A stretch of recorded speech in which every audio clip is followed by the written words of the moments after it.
Hello, everyone. Welcome to another episode of Stories of Light. I am so excited to be here with you today.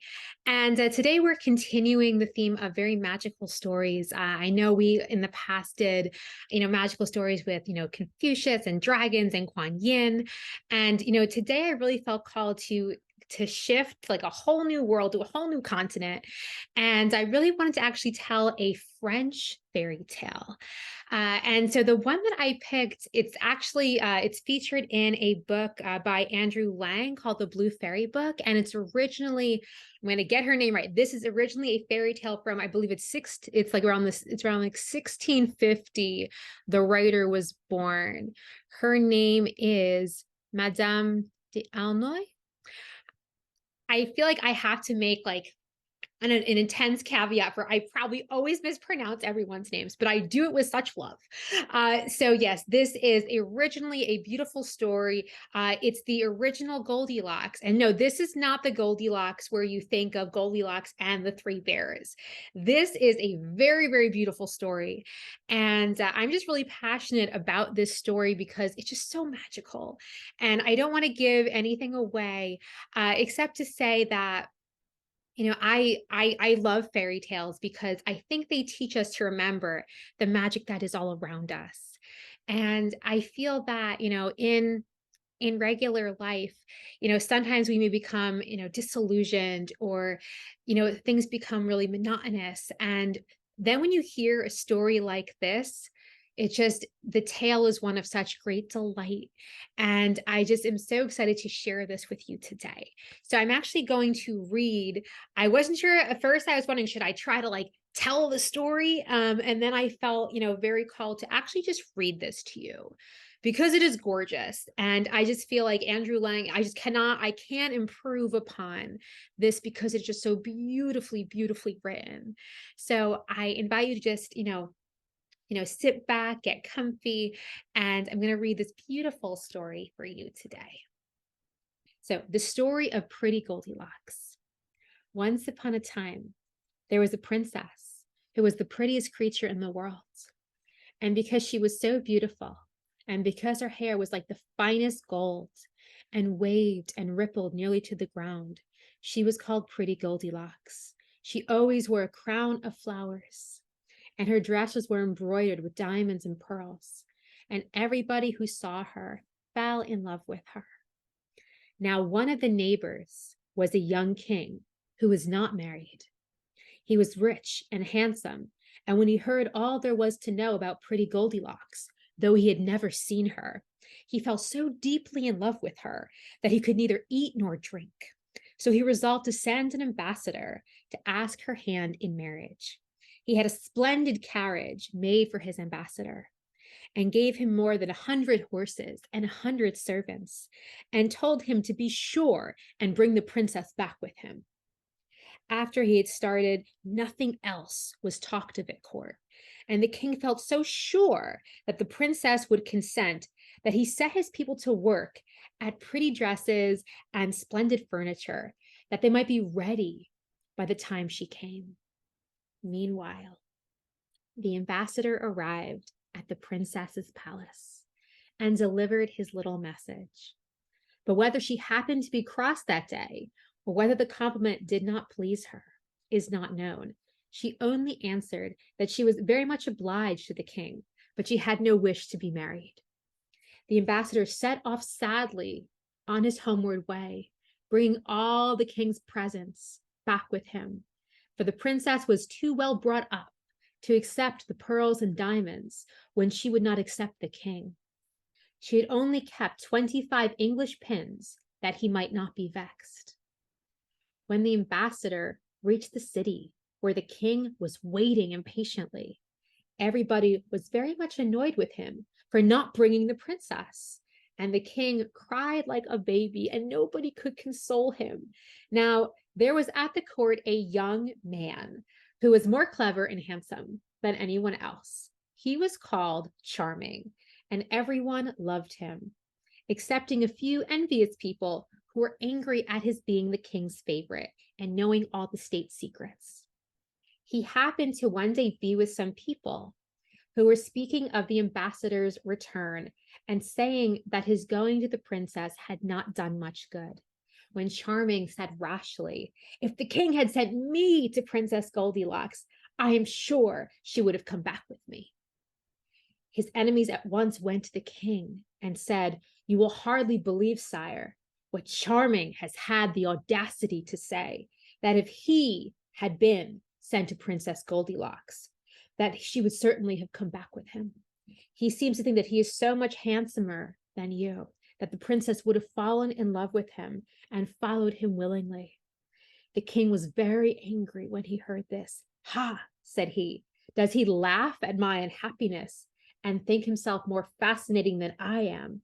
Go and let him be shut up in my great tower to die of hunger." So the king's guards went to fetch Charming, who had thought no more of his rash speech, and carried him off to prison with great cruelty. The poor prisoner had only a little straw for his bed, and but a little stream of water, which flowed through the tower, or else he would have died of thirst.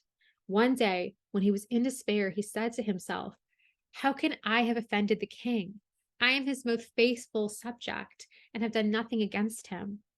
The king one day chanced, though, to be passing the tower, and recognized the voice of his former favorite. He stopped to listen, in spite of Charming's enemies, who had tried to persuade him to have nothing more to do with the traitor. But the king said, "Be quiet. I wish to hear what he says."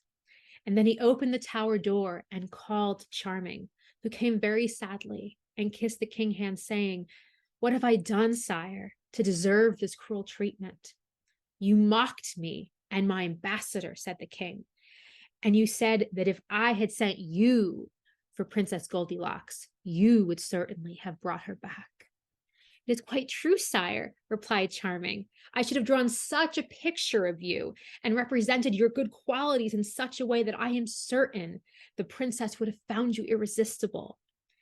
But I cannot see what there is in that to make you angry." The king could not see any cause for anger either when the matter was presented to him in this light, and he began to frown very fiercely at the courtiers who had misrepresented his favorite. So he took Charming back to the palace with him, and after seeing that he had a very good supper, said to him, "You know that I love pretty Goldilocks as much as ever. Her refusal has not made any difference to me, but I don't know how to make her change her mind. I really should like to send you to see if you can persuade her to marry me." Charming replied that he was perfectly willing to go and would set out the very next day. "But you must wait till I can get a grand escort for you," said the king. But Charming said that he only wanted a good horse to ride. And the king, who was delighted at his being ready to start so promptly, gave him letters to give to the princess and bade him good speed. It was on a Monday morning that he set out all alone on his errand, thinking of nothing but how he could persuade the Princess Goldilocks to marry the king. He had a writing book in his pocket, and whenever any happy thought struck him, he dismounted from his horse and sat down under the tree to put it into paper, preparing it for the princess before he should forget it. One day, when he had started at the very earliest dawn and was riding over a great meadow, he suddenly had a capital idea, and springing from his horse, he sat down under a willow tree which grew by a little river. When he had written it down, he was looking around himself, pleased to find himself in such a pretty place, when all at once he saw a great golden carp lying, gasping and exhausted upon the grass. In leaping after little flies, this great carp had thrown herself high upon the bank, where she had lain till she was nearly dead. Charming had pity upon this fish, and though he couldn't help thinking that she would have been very nice for dinner, he picked her up gently and put her back in the water. As soon as Dame Carp felt the refreshing coolness of the water, she sank down joyfully to the bottom of the river. Then, swimming up to the bank quite boldly, she said, "I thank you, Charming, for the kindness you have done me. You have saved my life. One day I will repay you." So saying, she sank down into the water again, leaving Charming greatly astonished at her politeness. Another day, as he journeyed on, he saw a raven in great distress. The poor bird was closely pursued by an eagle, which would soon have eaten it up, had not Charming quickly fitted an arrow to his bow and shot the eagle dead. The raven perched upon a tree very joyfully. "Charming," said he, "it was very generous of you to rescue a poor raven. I am not ungrateful. Some day I will repay you." Charming thought it was very nice of the raven to say so, and went on his way. Before the sun rose, he found himself in a thick wood where it was too dark for him to see his path. And here he heard an owl crying out as if it were in despair. "Hark!" said he, "that must be an owl in great trouble. I am sure it has gotten into a snare." And he began to hunt about, and presently found a great net which some bird catchers had spread the night before. "What a pity it is that men do nothing but torment and persecute poor creatures, which never do them any harm," said he. And he took out his knife and cut the cords of the net. And the owl flitted away into the darkness. But then turning, with one flicker of her wings, she came back to Charming and said, "It does not need many words to tell you how great a service you have done me. I was caught. In a few minutes, the fowlers would have been here. Without your help, I should have been killed. I am grateful, and one day I will repay you." These three adventures were the only ones of any consequence that befell Charming upon his journey, and he made all the haste he could to reach the palace of the Princess Goldilocks. When he arrived, he thought everything he saw delightful and magnificent. Diamonds were as plentiful as pebbles, and the gold and silver, the beautiful dresses, the sweetmeats, and the pretty things that were everywhere quite amazed him. He thought to himself, "If the princess consents to leave all this and come with me to marry the king, he may think himself lucky."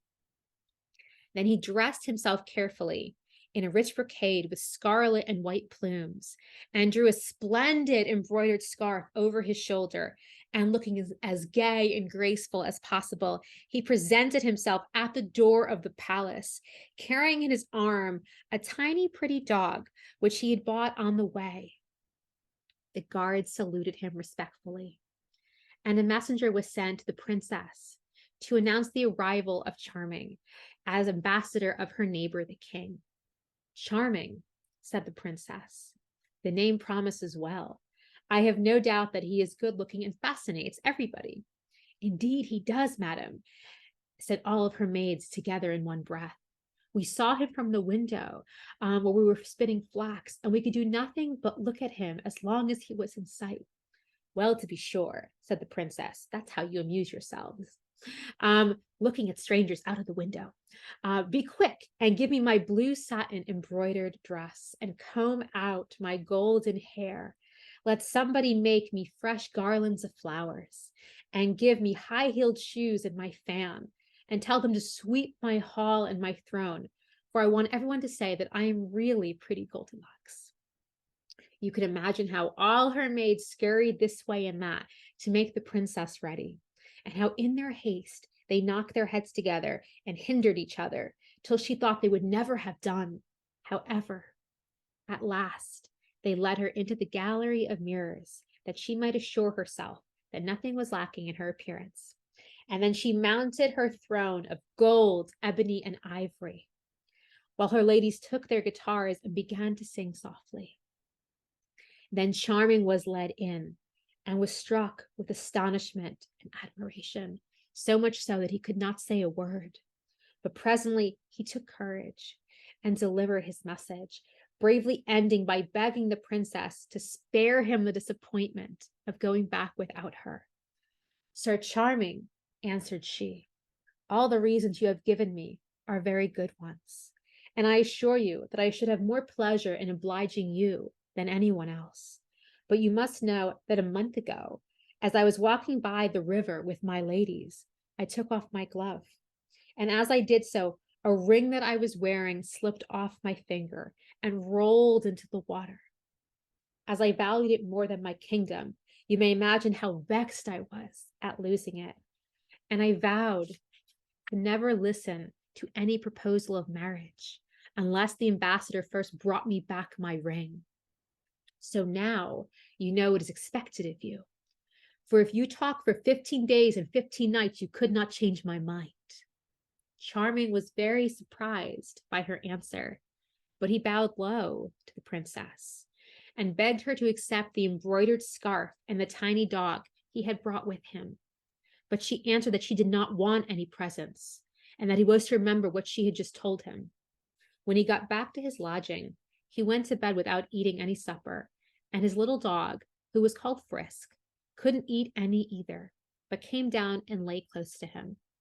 All night, Charming sighed and lamented. How am I to find a ring that fell into the river a month ago? Said he. It is useless to try. The princess must have told me to do it on purpose, knowing it was impossible. And then he sighed again.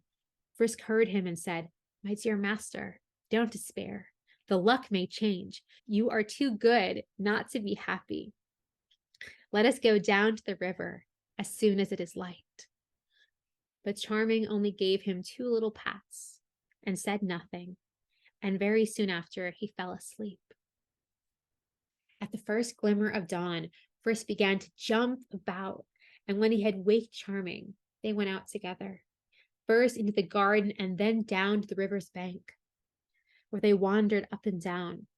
Charming was thinking sadly of having to go back unsuccessful when he heard someone calling, Charming, Charming.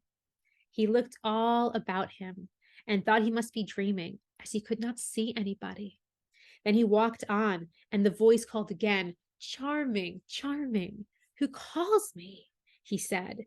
He asked Frisk. Frisk, who was very small and could look closely into the water, cried out, I see a golden carp coming. And sure enough, there was the great carp, who said to Charming, You saved my life in the meadow by the willow tree, and I promised that I would repay you. Take this. It is Princess Goldilocks' ring. Charming took the ring out of Dame Carp's mouth, thanking her 1,000 times, and he and Tiny Frisk went straight to the palace, where someone told the princess that he was asking to see her. Ah, poor fellow, said she. He must have come to say goodbye, finding it impossible to do as I asked. So in came Charming, who presented her with the ring and said, Madam, I have done your bidding. Will it please you to marry my master? When the princess saw her ring brought back to her unhurt, she was so astonished that she thought she must be dreaming.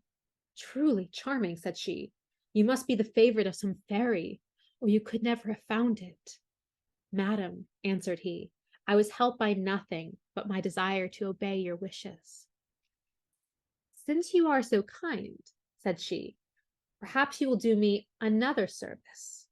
For till it is done, I will never be married.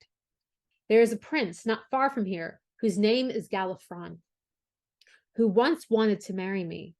But when I refused, he uttered the most terrible threats against me and vowed that he would lay waste my country. But what could I do? I could not marry a frightful giant as tall as a tower, who eats up people as a monkey eats chestnuts, and who walks and talks so loud that everyone who listens to him becomes quite deaf. Nevertheless, he does not cease to persecute me and to kill my subjects. So before I can listen to your proposal, you must kill him and bring me his head. Charming was very dismayed at this command, but he answered, Very well, princess. I will fight this Galifron. I believe that he will kill me, but at any rate, I shall die in your defense. Then the princess was frightened and said everything she could think of to prevent Charming from fighting the giant, but it was of no use, and he went out to arm himself suitably. Then, taking little Frisk with him, he mounted his horse and set out for Galifron's country. Everyone he met told him what a terrible giant Galifron was, and that nobody dared go near him. And the more he heard, the more frightened he grew. Frisk tried to encourage him by saying, While you are fighting the giant, dear master, I will go and bite his heels. And when he stoops down to look at me, you can kill him. Um, Charming praised his little dog's plan, but knew this help would not do much good. At last, he drew near the giant's castle and saw to his horror that every path that led to it was strewn with bones. Before long, he saw Gallifron coming. His head was higher than the tallest trees, and he sang in a terrible voice, "Bring out your little boys and girls. Pray do not stay to do their curls, for I shall eat so very many, I shall not know if they have any." Thereupon Charming sang out as loud as he could to the same tune, "Come out and meet the valiant Charming, who finds you not at all alarming. Although he is not very tall, he's big enough to make you fall." The rhymes were not very correct. But you see, he'd made them up so quickly that it's a miracle they were not worse, especially as he was horribly frightened all the time. When Gallifron heard these words, he looked all about him and saw Charming standing, sword in hand. This put the giant into a terrible rage, and he aimed a blow at Charming with his huge iron club, which would certainly have killed him if it had reached him. But at that instant, a raven perched upon the giant's head, and, pecking with its strong beak and beating with its great wings, so confused and blinded the giant that all his blows fell helplessly upon the air. Charming, rushing in, gave him several strokes with his sharp sword so that he fell to the ground. Whereupon Charming cut off his head before he knew anything about it, and the raven from a tree close by croaked out, "You see, I have not forgotten the good turn you did me in killing the eagle. Today, I think I have fulfilled my promise of repaying you." "Indeed," said Charming, "I owe you more gratitude than you ever owed me." And then he mounted his horse and rode off with Gallifron's head. When he reached the city, the people ran after him in the crowds, crying, "Behold the brave Charming who has killed the giant." And their shouts reached the princess's ear. But she dared not ask what was happening, for fear she would hear that Charming himself had been killed. But very soon he arrived at the palace with the giant's head, of which she was still terrified, though it could no longer do her any harm. "Princess," said Charming, "I have killed your enemy. I hope you will now consent to marry the king, my master." "Oh dear, no," said the princess, "not until you have brought me some water from Gloomy Cavern. Not far from here, there is a deep cave, the entrance to which is guarded by two dragons with fiery eyes, who will not allow anyone to pass them. When you get into the cavern, you will find an immense hole, which you must go down, and it's full of toads and snakes. At the bottom of this hole, there is another cave, in which rises the fountain of health and beauty. It is some of this water that I really must have. Everything it touches becomes wonderful. The beautiful things will always remain beautiful, and the ugly things become lovely. If one is young, one never grows old. And if one is old, one becomes young. You see, Charming, I could not leave my kingdom without taking some of it with me." "Princess," said he, "you at least can never need this water. But I am an unhappy ambassador whose death you desire. Where you send me, I will go, though I know I shall never return." As the Princess Goldilocks showed no sign of relenting, he started with his little dog for the Gloomy Cavern. Everyone he met on the way said, "What a pity that a handsome young man should throw away his life so carelessly. He is going to the cavern alone, though if he had 100 men with him, he could not succeed. Why does the princess ask impossibilities?" Charming said nothing, but was very sad. When he was near the top of a hill, he dismounted to let his horse graze, while Frisk amused himself by chasing flies. Charming knew he could not be far from Gloomy Cavern, and on looking about him, he saw a black, hideous rock, from which came a thick smoke, followed in a moment by one of the dragons, with fire blazing from his mouth and eyes. His body was yellow and green, his claws scarlet, and his tail was so long that it lay in 100 coils. Frisk was so terrified of the sight that he did not know where to hide. Charming, quite determined to get to the water or die, now drew his sword, and taking the crystal flask which Princess Goldilocks had given him to fill, he said to Frisk, I am sure that I shall never come back from this expedition. When I am dead, go to the princess and tell her that her errand has cost me my life. Then find the king, my master, and relate all my adventures to him. As he spoke, he heard a voice calling, Charming, Charming. Who calls me? Said he. Then he saw an owl sitting in a hollow tree, who said to him, You saved my life when I was caught in the net. Now I can repay you. Trust me with the flask, for I know all the ways of the gloomy cavern, and can fill it from the fountain of beauty. Charming was only too happy to give the owl the flask, and she flitted into the cavern quite unnoticed by the dragon, and after some time returned with the flask, filled to the very brim with sparkling water. Charming thanked her with all his heart and joyfully hastened back to the town. He went straight to the palace and gave the flask to the princess, who had no further objections to make. So she thanked Charming and ordered that preparations should be made for her departure. And they soon set out together. The princess found Charming such an agreeable companion that she sometimes said to him, Why didn't we stay where we were? I could have made you king, and we should have been so happy. But Charming only answered, I could not have done anything that would have vexed my master so much, even for a kingdom, or to please you, though I think you are as beautiful as the sun. At last, they reached the king's great city. And he came out to meet the princess, bringing magnificent presents, and the marriage was celebrated with great rejoicing. But Goldilocks was so fond of Charming that she could not be happy unless he was near her, and she was always singing his praises. If it hadn't been for Charming, she said to the king, I should never have come here. You ought to be very much obliged to him, for he did the most impossible things and got me water even from the fountain of beauty. So I can never grow old and shall get prettier every year. Then Charming's enemies said to the king, It is a wonder that you are not jealous. The queen thinks there is nobody in the world like Charming, as if anybody you had sent could not have done just as much. It is quite true, now that I come to think of it, said the king. Let him be chained hand and foot and thrown into the tower.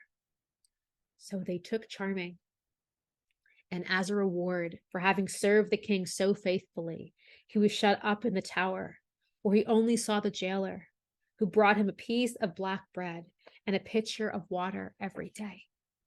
However, little Frisk came to console him and told him all the news. When Princess Goldilocks heard what had happened, she threw herself at the king's feet and begged him to set Charming free. But the more she cried, the more angry he was, and at last she saw that it was useless to say any more, but it made her very sad. Then the king took it into his head that perhaps he was not handsome enough to please the Princess Goldilocks, and he thought he would bathe his face with the water from the fountain of beauty, which was in the flask on a shelf in the princess's room, where she had placed it that she might see it often. Now it happened that one of the princess's ladies, in chasing a spider, had knocked the flask off the shelf and broken it, and every drop of the water had been spilt. Not knowing what to do, she had hastily swept away the pieces of crystal, and then remembered that in the king's room she had seen a flask of exactly the same shape, also filled with sparkling water. So, without saying a word, she fetched it and stood it upon the queen's shelf, thinking none would be the wiser.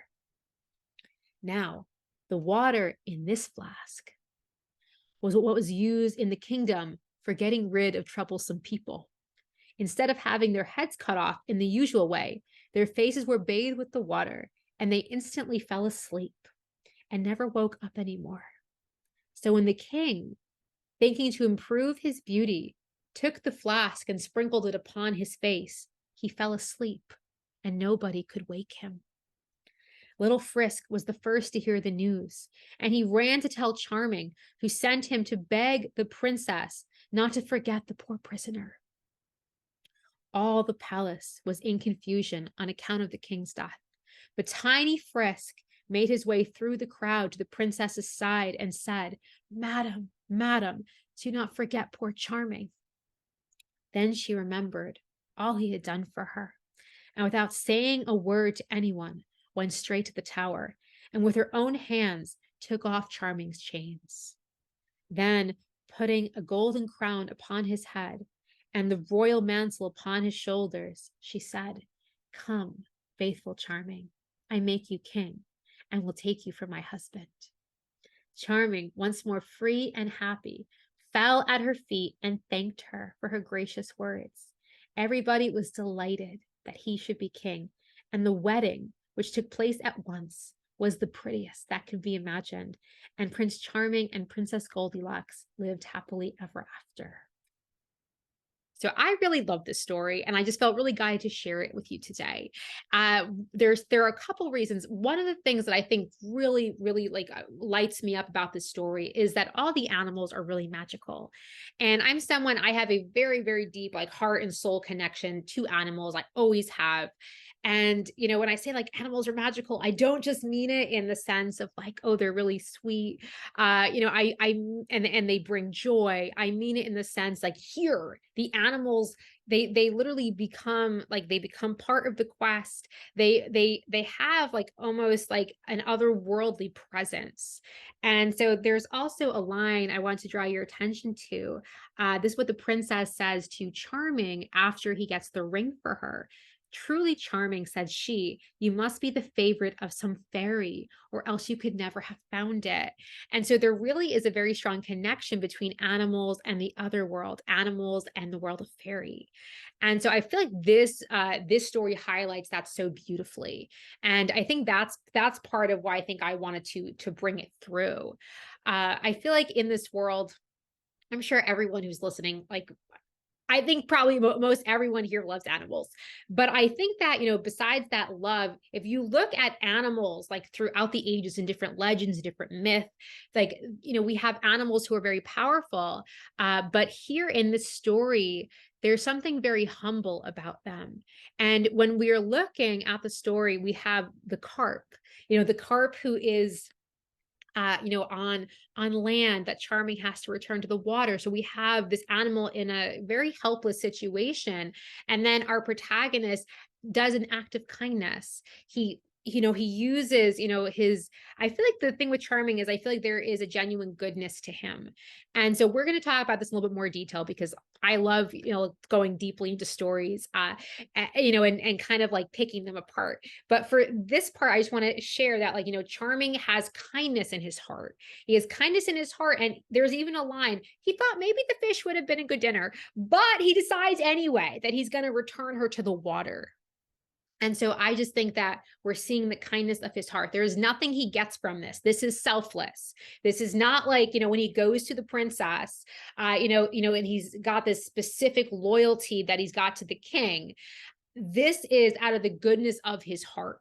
Out of the goodness of his heart, he saves this fish's life. The same thing happens with the raven and then with the owl. There is nothing that Charming gets. There is nothing he gains. These are pure acts of goodness. These are pure acts of goodness. And I really feel like for me, it's recognition of the beauty of life. And I think that I think of animals as people, but not everyone does. And that's why I love a story like this, because here, Charming, I feel like you can really see who a person is. You can see who they are by how they treat those who need their help. Like how, when something is helpless, how do we respond? Do we come into the situation with a warm and generous and open heart? And I just feel like Charming here, that's so obviously when we are looking at a fairy tale, one thing that I don't always like as much is that like there's that kind of sense of like the good are rewarded and the evil are punished. So you're kind of seeing here that the king is very vain. The king is very vain, and everyone is just kind of flattering him, and they're doing all these different things. To be in his good graces, but none of it's really authentic. And it's interesting because the only person who seems to have true, devotion to the king is Charming. So we're seeing these very positive aspects of him. We are seeing there's a devotional aspect to Charming. We are seeing that he's faithful. The princess Goldilocks at the end says, we could have stayed, we could have stayed in my kingdom and you could have been king and like we could have been happy. But he says no, because he is faithful to his king. So we're seeing here, these are virtues. So we're seeing the virtue. We have, Charming, very kind, saving these helpless animals that, otherwise, would have died without his help. And I think this also speaks to the responsibility that we have as stewards of the earth. So that's also why I like Charming. But then we are again seeing his loyalty, his faithfulness, to his king, which is another very admirable quality. So one of the issues that I have with this story is I feel like there's also a little bit of like loyalty to a fault. But I think that, for the sake of, for the sake of this tale, it's not really about that. It really is about, I think, Charming's, it's not just that he's, faithful, to the king, but in a story like this, it's really almost, it's trusting that there is an innate goodness to the world, that there is kind of like a system of checks and balances happening behind the scenes in the universe, and that the universe is righting the scales. So I feel like that's kind of Charming's journey, is he surrenders, he has a very kind, very valiant heart, but he's also very obedient. And so this is actually something that I personally do not see as a virtue, but others would see it as a virtue. I think in this time, like I said, this was written in the 1600s, Charming's obedience would have been seen as a virtue. And so it's just really interesting that we have this character, also a male character, who is truly, I feel like, demonstrating great virtue, great love for his king. And it's that kind of, I think what I also really love is nothing is really impossible, because the universe always finds a way. So here, Goldilocks presents him with three impossible situations, things that he could never actually accomplish by himself. But because of the kindness of his heart, the universe, life rewards him. And so there is that way. So I feel like this fairy tale is so beautiful because it reminds us, to open up to possibility, and remember that even when something seems impossible, the universe has the back door. The universe has the way in. And I really feel like what's also kind of coming through, I feel like this is an old adage, especially in like Celtic tales, you see this across the board. And even in Norse mythology, now they think about it, you have Thor's hammer, and it's like, only one who is worthy of the hammer, may wield it. The same thing when you look at Arthur. And there's the stone of destiny in Irish mythos, which basically the stone will, announce the name of the king based on he who is worthy. Same thing with, you have Arthur and Excalibur. Only he, or I should say she, maybe one day there will be a female Arthur who comes and pulls the sword from the stone. But so there's this idea of essential goodness. And so of course that we have like the checks and balances, because the king isn't really a nice king. He doesn't actually have true love for Charming, and he doesn't really have that true love. And he's just ready to throw him in prison, at a moment's notice. So I think that there's this kind of sense in the fairy tale, at the end of the story, that the king kind of gets what's coming to him. I also love the irony that, the king ends up like essentially meeting his end because of this water. I don't know. I feel like that's also a very classic fairy tale device. That it's almost like there's no one that goes out and kills the king. He literally, it's one of those things where it's his own vanity. It's his own vanity and his own his own greed, really, that is his undoing. And so I think, again, there's something here, like the reason Charming is so beloved is that there's a purity to him, there's a purity of heart. And so I feel like this is a tale that's really championing those who are pure of heart, pure of intention. But I think it's interesting here because it's almost like Charming in this tale, he doesn't really have desires of his own. He's not really allowed to have desires beyond, he is in service to his king, and then like the woman who he believes is going to be, the future queen. So, he is obedient, but I do want to say that I think there is a beauty to this, because I feel like the root of this kind of obedience, if we look at it in a positive way, it is really meant to be like a devotional love. So it's a devotional love for one's king and queen. So I do think that that is actually a very beautiful thing.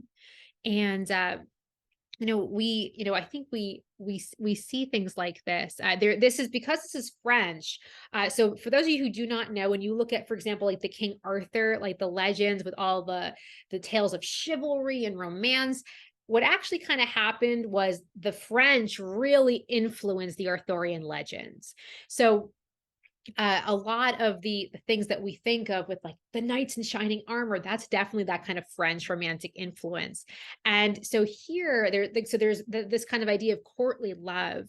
And also I would say with the French, like I feel like there's a nobility to Charming, even though he's just, he happens to be one of the king's men.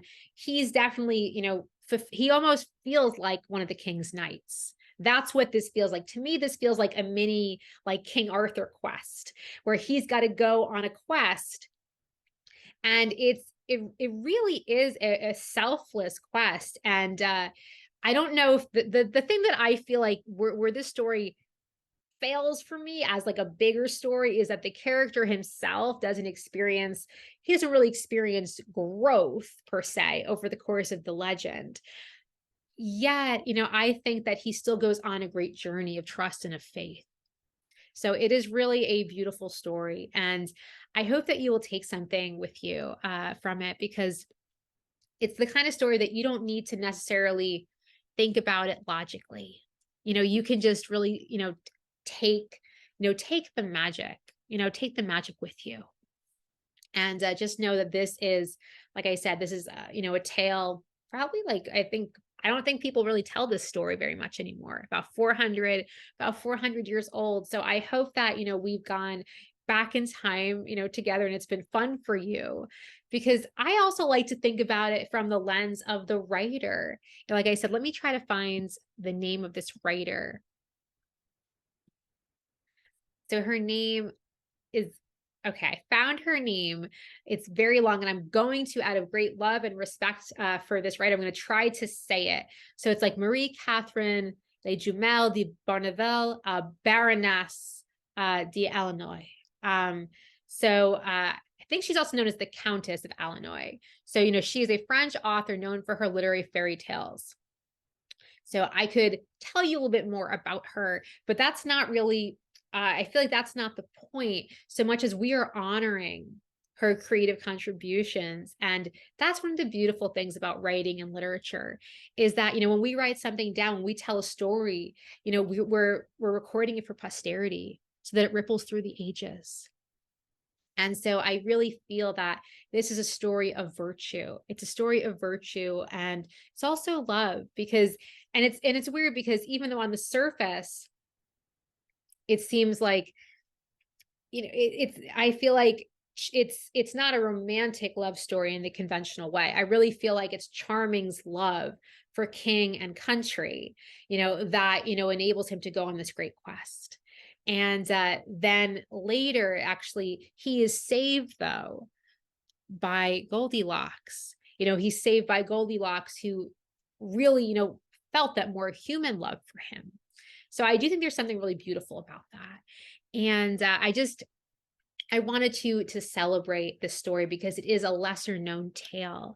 And I just feel like we are celebrating stories from around the world. And the French have brought just so much wonder and enchantment to stories and literature throughout the ages. And I just really wanted to just like to just really bring, awareness to some of the magic that the French fairy tales have brought into our lives. So I hope that you have enjoyed this episode of Stories of Light. I know it's a little different than previous episodes, but I'm really trying to bring in this great celebration of stories from all over the world. And I hope you will join me again for next time. And I wish you a beautiful, wonderful rest of your day.